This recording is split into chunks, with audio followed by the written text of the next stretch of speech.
This is Hannah Nesher from Voice for Israel Ministries, and I wanted to give you a very brief report, a ministry report on the year that we've coming to the end of. It's unbelievable that we're coming to the end of 2024.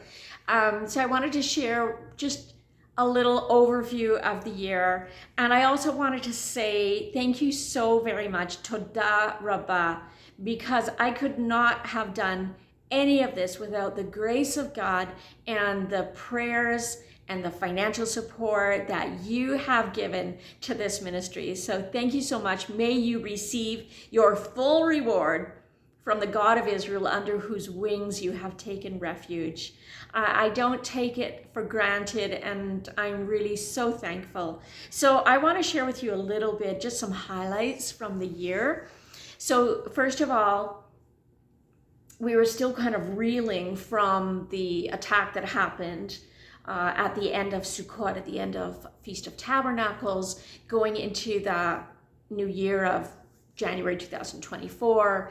We were really shocked, I think, in Israel to see the response that started to happen in the nations, the anti-Semitism that started to rise up. I mean, you would think that if terrorists broke into your country and slaughtered your civilians, men, women, and children, took people captive, you'd think that all the nations would be, supportive and sympathetic towards Israel. But instead, we saw an opposite reaction, except for the faithful remnant. And there was a really great show of support from the believers, from God's faithful remnant in the nations. But we also saw the rise of anti-Semitism and anti-Semitic attacks and pro-Palestinian, pro-Hamas mobs that were marching in the streets and trying to hunt down Jewish people to attack. We saw it in Amsterdam. So it was really shocking and in some ways disheartening to see what was happening on the university campuses. And we're just so thankful for those of you that have stood faithfully together with us in all Israel. But I started to feel this sense that I was to go out to the nations and share the truth and share a message and encourage God's people to continue to stand with Israel. And this was a little bit scary for me, but God was with me all the way. And so we first went to the Messiah Conference. That was a real highlight of the year, was the Messiah Conference. If any of you ever get a chance to go there, it's the biggest, Messianic conference of the year. It's held every July in Pennsylvania. And I was so excited to launch my new book, this book that I've been working on for at least a decade, and finally got it completely written, edited, published with the help of my wonderful editor Sue Sochi in the UK, and here it is. Yay! There's volume 1 and volume 2. It's not like a little paperback that you can just sit in bed and read. It's more like a really study book about all these treasures that are hidden right within the Hebrew itself, and so full of word studies and personal stories and all of that. So I was really excited, and I was able to launch this book at the Messiah Conference along with my other books. And my good friend Lisa came with me, and thank God for friends and ministry partners that will come alongside. And we just had a wonderful time. It was just amazing. And then I had an opportunity to speak by the grace of God in Minnesota, where Lisa lives, and then also into Canada, Alberta, British Columbia, different places, Edmonton, Calgary, and in BC was in Pitt Meadows with my good friends Sherry and Humphrey that organized these meetings.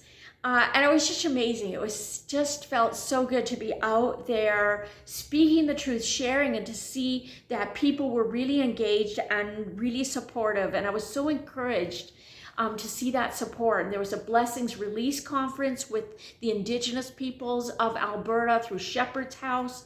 Pastors John and Dorothy Zielinski. And that was just amazing. It was so amazing to be back in my hometown and to see all this love and support and devotion, you know, for Israel. I just really was such an encouragement for me. And so that's what I've been doing. And then more kind of personally with our family, my grandson Pele came for a visit along with his mom, my daughter Courtney, and 4 of the grandchildren, and had his bar mitzvah here in Alberta in Canada with the family in Canada, with his great grandfather, his great Zeta, my dad, who is like 94. He'll be turning 95 this year, God willing. And that was just such an amazing experience also, to be allowed to have that simcha, that joyous occasion, to celebrate that in the Beth Israel synagogue.